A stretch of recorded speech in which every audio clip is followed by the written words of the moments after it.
two Jews, there are three opinions. Sometimes more.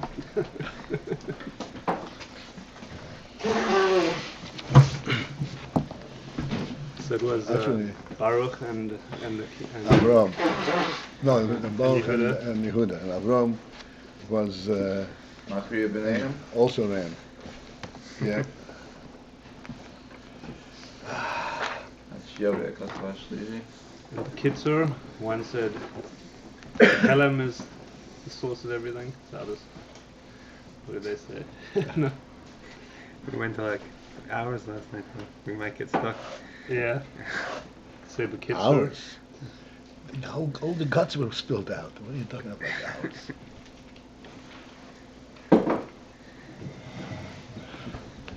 You know, this one has a little water. You gonna say the Kitzur what it was? Not on one foot.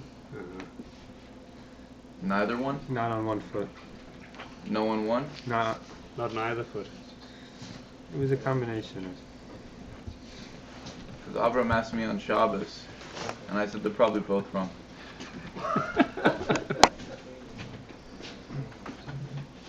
What did he ask you? He told me about the conversation which took place at the Farbrengen. She shall Beis Akbara. Baruch was explaining it one way, he was explaining it one way, and he asked me what I thought, and I said, I don't know, but from my personal experience, whenever I take anything that Paltiel says and I go ahead and I regurgitate it, he always says I got it wrong. So Masama, they're both wrong.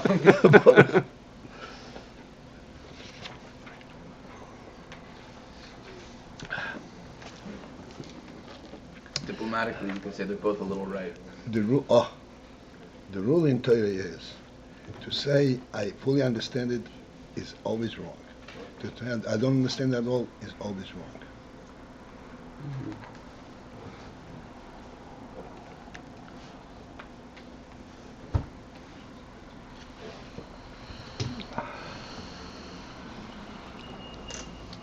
Not even allowed to say that. That distances you from Torah, as for sure.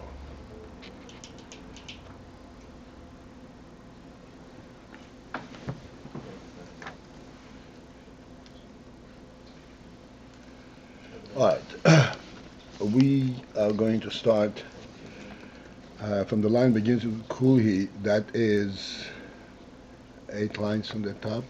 Yeah, Anon has 8 lines at the top, right in the beginning of that. Of that line.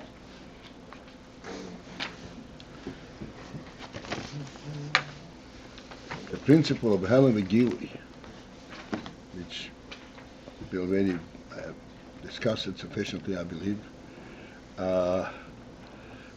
is to be identified all the way in its source. What the source of that is in lifnei hatzimzum.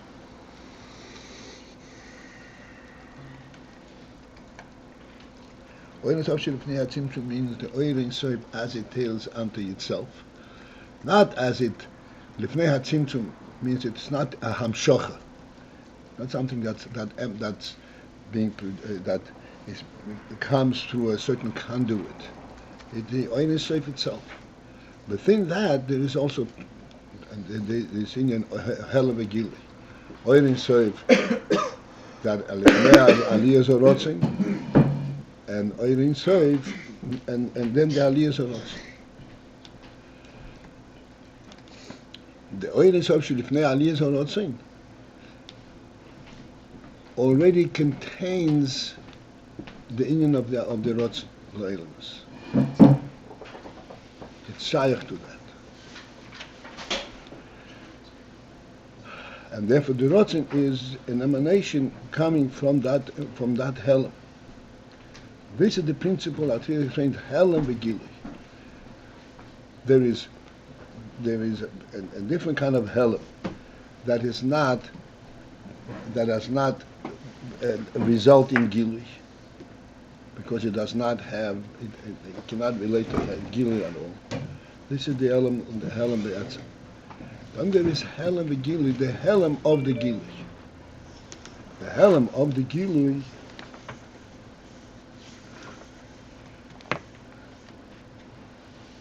this is an emanation that there is contained therein a union from gilui. And this is what Rebbe explains now. The klolos or inyan in the klolos or inyan, the overall principle in this inyan of helem and gilui, shayach b'bchinas ot, is only shayach, is only possible b'bchinas oir in the oir aspect.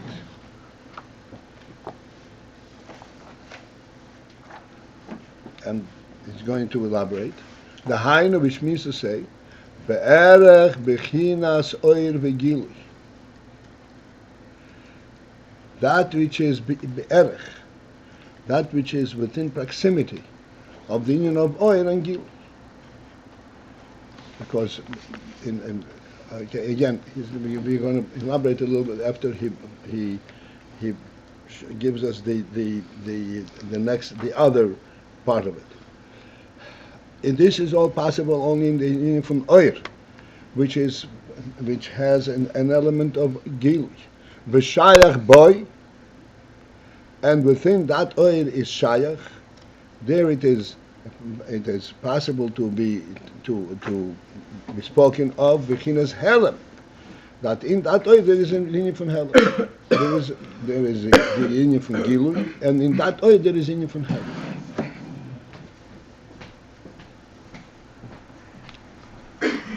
What is the meaning of helem within oir? Oir is a union from gilui. So what does it mean? The shayach be b'chinas helem. That because there is this the essence of this oir that is not identified yet. Doesn't come forth. It is the way it is contained within the oir itself. Which is therefore there is union from helem. V'hem shayochim zeh lo zeh, and these two madrigas, these two aspects in the oir, shayochim zeh lo zeh, they are related one to the other. Even though this is helem and this is gilui, which sounds opposites, they relate to one another. Because within the helem there is already a content, except it hasn't yet come forth.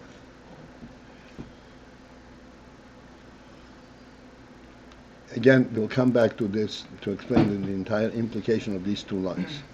Avo be'atzmus ein soif, but in the atzmus ein soif, not in the oir, but in the etzem of ein soif, hari ein shayach inyan helem v'gilui klal.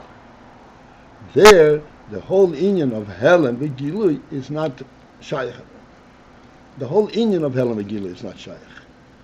It is not correct to refer to the atzmus as having helem v'gilui.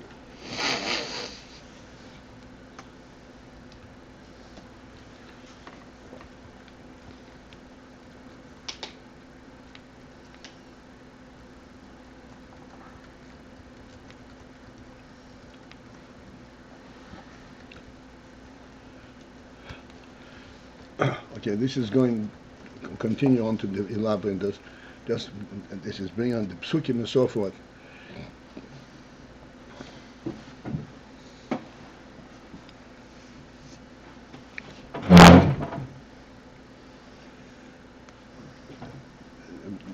For our purposes, we should be able to kind of have a little bit of a grasp and a tangible relationship to these two lines. We say there is oir. Oir is a reality.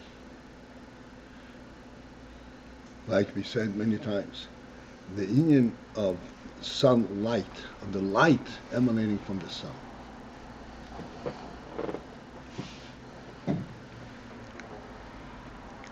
Physically, which is extremely superficially looking at it only from a functional perspective. There is a light that emanates from the sun, and that It's energy that journeys through 90 million miles and reaches our Earth, and then it's deflected from the Earth, and therefore we're able to see things on the Earth.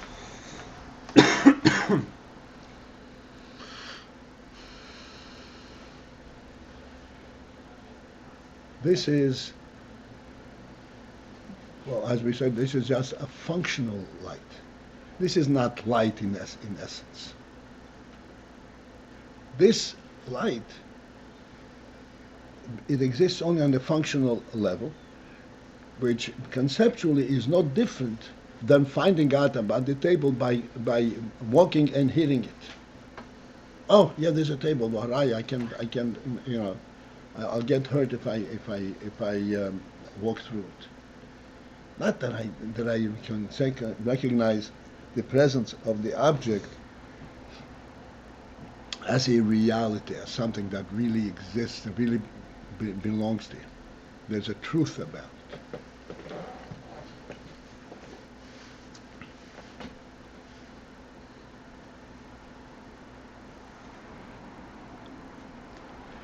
Oir HaShemesh, the real Identifies HaShemesh, as we said many times, that the sun actually provides not light. As the Pasuk says, Vayikro Elikim lo Oir Yoim, that Hashem named Oir Yoim, day. And we explained many times what's the difference between Oir and Yoim. It's the same thing. What's the point that they should call it day? The principle is, Oir means this is the functional element. It illuminates darkness. That's meant Oir.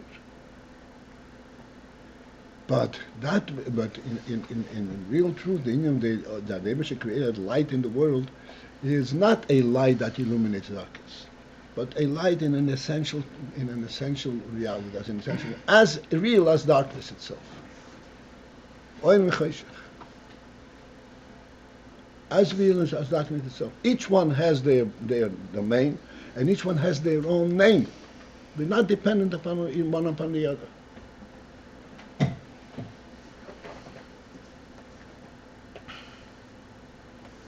It's this oil was concealed and so forth, but and this is what the Pasuk is telling us, and that's why the Pasuk says, "Vayavdil Elokim ben hoyim v'acheshech." Hashem had to separate between the Oir and Cheshech. How when you have to separate between Oir and Cheshech? They don't exist together.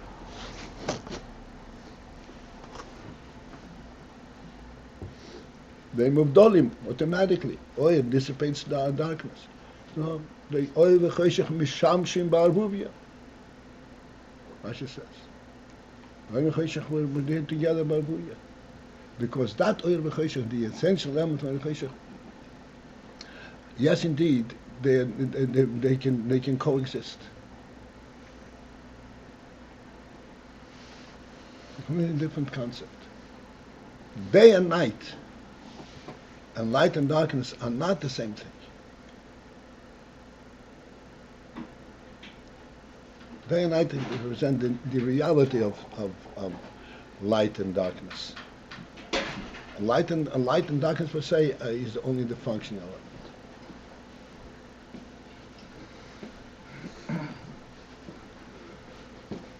This Indian, and that the reality of the light and of the day, this is attributed after the first day, when the light itself was concealed, it was imbued in the sun itself. There's an element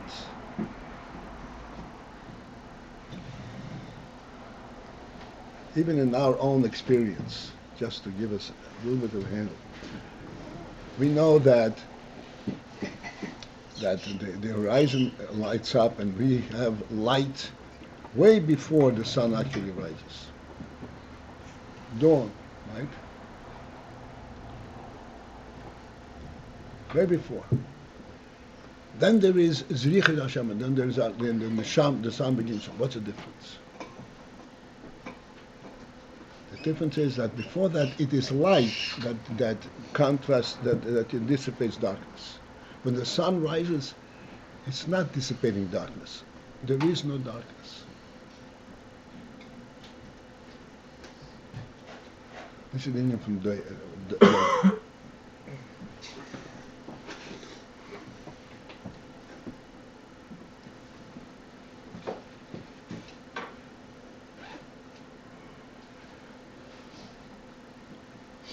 This is the Indian from oil.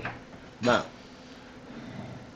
that oil, even though this is pure oil, a representative of its source, but it is only representative of its source, it is not the source itself.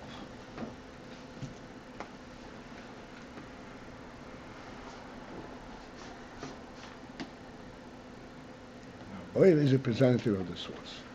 How come there is such a thing as oil? Because the sun itself,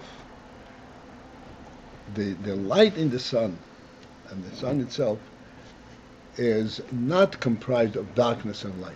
There is no wick inside it. There is no dark element that transforms into light, like a candle, or the light comes from darkness. The sun is light through and through.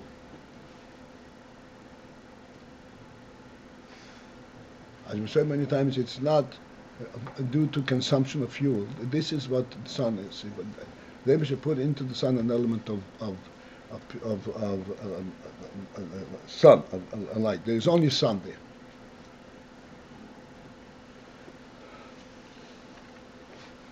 The light that emanates from that, only sun, is a pure light. Nevertheless, it is a light, which means it is telling you that there is such thing as a sun. And therefore, in that light, there is these two madrigas that when the light illuminates or it doesn't illuminate. It's bright or it's not bright. And that's why in that light there could be oy v'cheshech, and it can be vayavdel elokim ben oy v'cheshech. It can separate. The sun itself, there is nothing. There is no separation. There are no two things in the sun. The mitzi is the tangible element of the sun, and the emanating element of the sun is one and the same. Normally we say the tangible element is darkness, and the illuminating element is light. But within the sun, the tangible element of the sun, then said it's light through and through. The tangible, the wick itself is light. It's bright. This is what's called in Chassidus, in Chassidus, be-etzem behiri. Be-etzem behiri means a bright essence.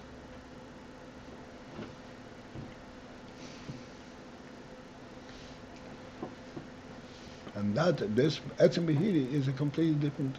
This is and coming back home a little bit, something that we can probably relate to even better, hopefully. The human being, as we mentioned yesterday, the human being is a godly presence in the world. It's not a worldly presence. There is an essential truth about the human being.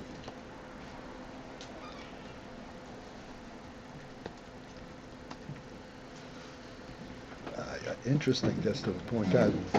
Yesterday I was walking and thinking to myself, and I said, interesting. You know the story of the Rebbe, the Maharash, when you called in the Rebbe Rashab and the Razor, his brother, and they were discussing what's a Yid and what will have the Goy, and they called in the Goy, and says, did you eat today? He said, yes. Why did you eat? So that I should live. Why do you need to live? So that I can have a shot of whiskey. So the Rebbe contrasted this to what I did. I was thinking, hey, take a look at this. Even the Goy says, I want to eat so I should live. He didn't say, I want to eat so I won't be hungry. The immediate response was, because I was hungry.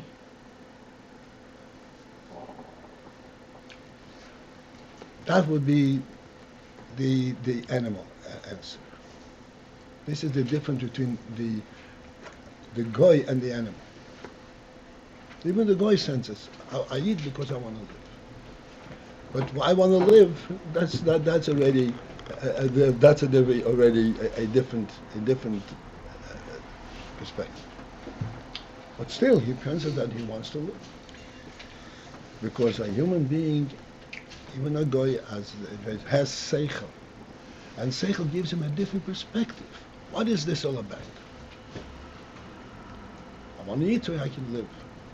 If normally, if he were exclusively animal, he would say, because I was hungry. So I shouldn't feel the pangs of hunger.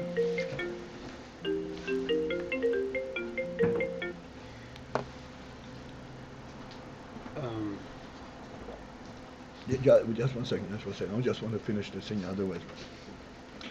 Okay. So there is what's called an essential element. This answer of the guy, so that I would live, this was not something that he got through his boinonus. This is the human being.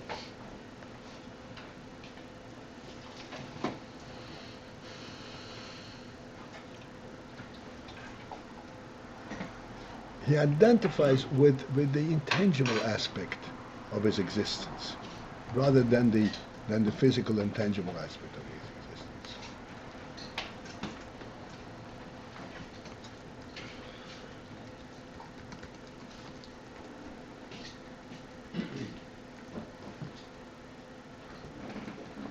Within that element, within that essential human creature,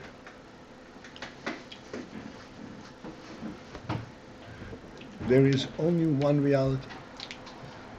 This sense that he identifies with the intangible aspect of his being. I said this is not something that he identified through his boinonus and through.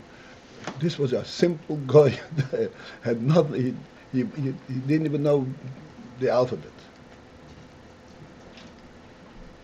He did not have an intellectual development. Well, this is what a human being is. There is not the distinction between intellect and non-intellect. This is what the human being is in essence. And this is why the human being, he has a real presence.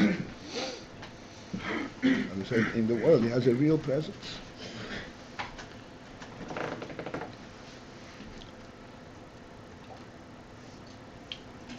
Adam Shein Lebayis, so that he has a real presence in the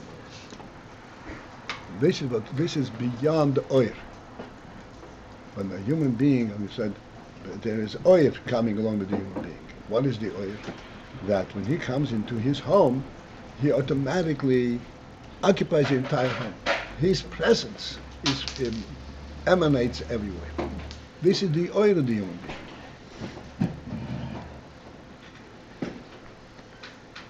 This is his presence. But the essence itself, there is not a distinction between present and non-present, between light and dark.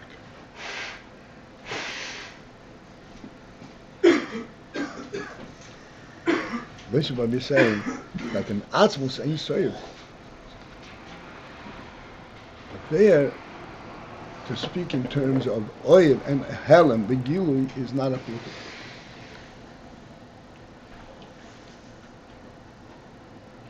Like we said in the Moshe of the sun, the tangible aspect of the sun, tangible is normally the helem, is also the same thing.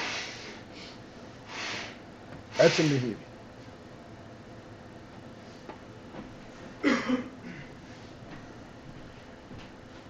In the oir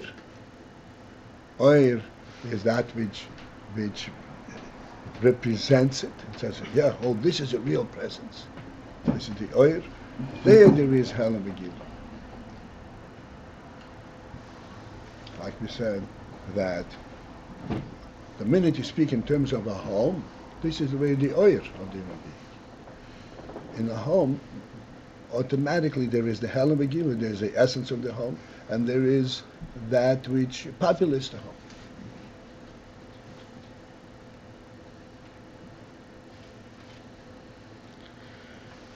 All right. May I help you? Yes, sir. I just up until now we've been discussing helem as the source and basis for.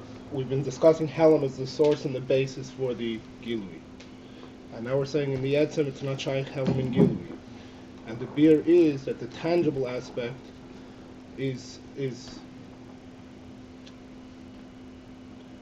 And we're saying the tangible aspect is the aspect of helem, and that's not shaykh in the etzem. It seems it's two different meanings in the word helem. That up until now helem is the basis, is higher even than the oil. And now we're saying that in our beer that No. Helem is not helem. What we're saying now is the helem is a madrege in the oil. Helem gilui. but it's higher than the oil. No, it's not. It's higher than what oil expresses. Than aliyah zorot. Like in our mashal, the principle of a home is higher than the furnishing that it allows for. But the furnishing emanates from that helem. Like we said many times, you're sitting around the table, you're quite comfortable. This same comfort, this same table in the street would not have the same impression at all, impact, because there's a market missing, the helem missing. Right, that I understand. But now we're saying that in etzem helem is the tangible is not shaykh. The tangible is No, but in etzem, the tangible and the intangible are both as real. Not one is coming from the other. and the tangible is the tangible we are calling the helem. Yeah, right. If we were talking in terms of yes. And by us, the tangible is the helem. The intangible is that which emanates from that. Oh, see, that's what I don't understand. In the home, what populates the home. So in our mashal, this is the oyer, and the basis for that is the helem. So the tangible here in our mashal is the oyer, and the basis for that, the intangible, is the helem. The home. Say, Odom Shein Abayis in the What does that mean? How tangible is that concept?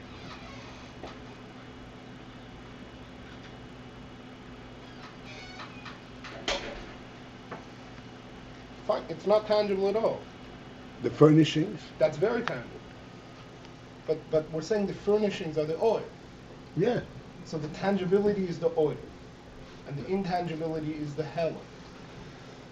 And we're saying that in etzem. No. The tangible is the gilui, not the oil.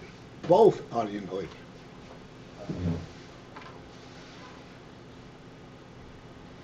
The tangible and the intangible are both in the oil.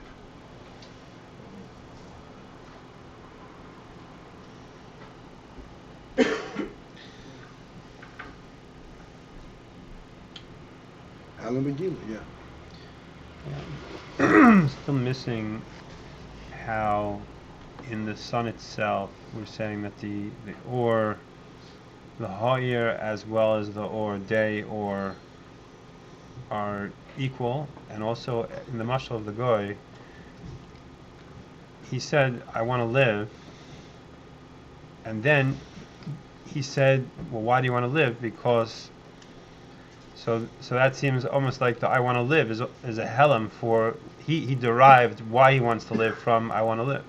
But the way you explained it was that I want to live, that already is etzem. That's again, I'm not sure. No. In the mashal No, of no. the goy, what It's is not that? What it. is the? What is the? Okay. Most of the guy, I want to point out, is a goy without thinking Yeah. said, I want to eat, so then I would live. What is that? Where does that realization come from? I want to eat because I was hungry.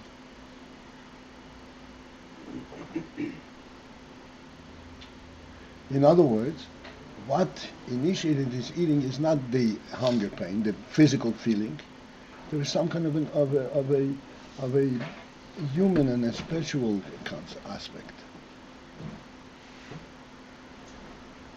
of an oyer, because the human presence in the world is real, and therefore I want to live is the reality.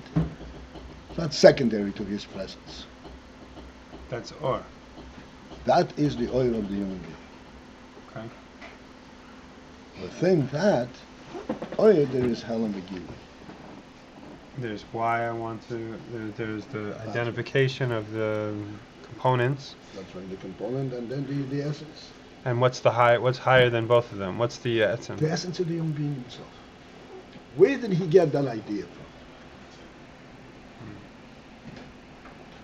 But that, where did he get the idea from? Sounds like a derivative. I mean, in other words, Okay. has helem, To and us then, it would seem a derivative, but in reality it wasn't a derivative. He was stating his fact. Because he was not intellectually developed.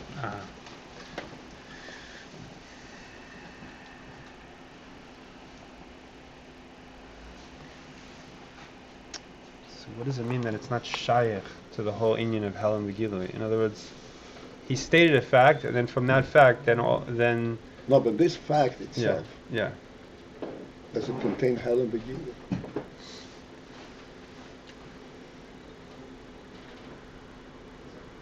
So in order, there's two inyanim, helem and gilui. In etzem, there's one inyan, or the two inyanim are the same. In etzem there is not the whole concept of helem and gilui. Because etzem is a reality. The meaning from etzem is that it cannot not be. So helem and gilui does not apply. So his statement, "I want to live," is that kind of essence statement? No, yes, That no, is no. a statement that is the oil coming from the etzem. It's like daylight. It's like daylight. Mhm. It was not an intellectual response. Which is to say, it's not based on weighing positive, negative factors. Right. It's not based on. It's not something that came through some kind of a his burden or some kind of a. It was not a gilui from his etzem. It was the etzem. Interesting. How did the guy come to answer this kind of question? There's something quite intelligent, quite sophisticated, quite refined. It was not a refined guy. See, in what way is the etzem not shaykh to helem and gilui? In other words, the way I would hear it, and this is that it's completely beyond. It's like it's You know what the difficulty that we have? because we can't. There's no such thing as an They're etzem. going in circles here. There is no way for us to understand what etzem is. This repeated many times. Etzem is a godly gift. It's a godly reality. After all is said and done, we're constantly going back. How did a human being come to be and develop? Human being didn't come to be and develop. Human being was created.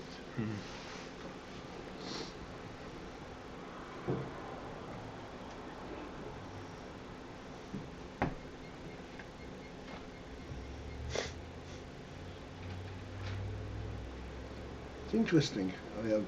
Time is up. Says Sefer Tila Sodom, right in the beginning in Beis, towards the end of the Pasha. This is Sefer, this is the story of Tila Sodom, the birds of Adam. Zachar and Keva Baro Esa. Maybe she created Zachar and Keva. By Yikra Shmom Odom Be'im Hibara.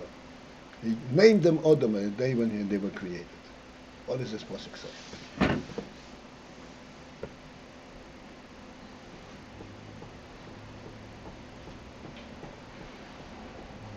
They were called Adam in the day when they were created, before they opened their eyes, before they became sophisticated, before they ate das, before they realized that they were naked.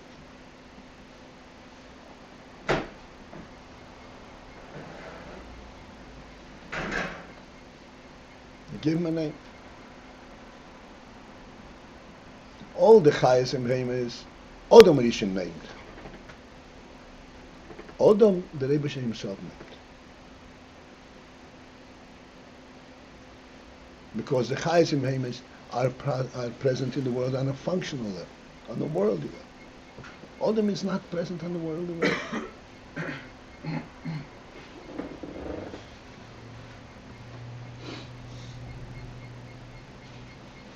Time's up. That's what we're that's what you refer to as the etzem. This etzem is a godly gift. This is not something that a human being can develop and can identify. He gave him this name. When? B'yom he bought him. Take a look in the pasuk. And the day they were created, what's the point?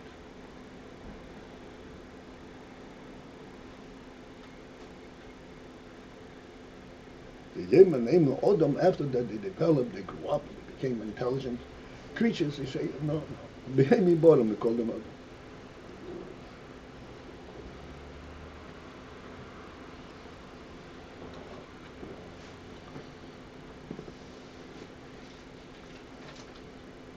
Show it to you, Professor. The Maisa with Ivan. Yeah. What it means a kutcher? Ivan the kutcher. The horse driver. A horse driver.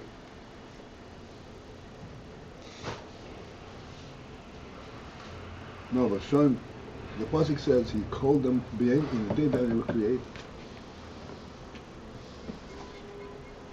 They were initially created as Adam. All right, gentlemen, we overstayed a little bit. Have a great day.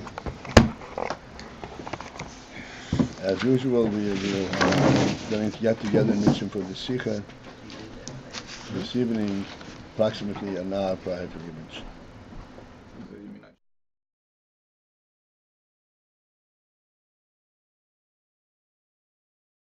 Ayin.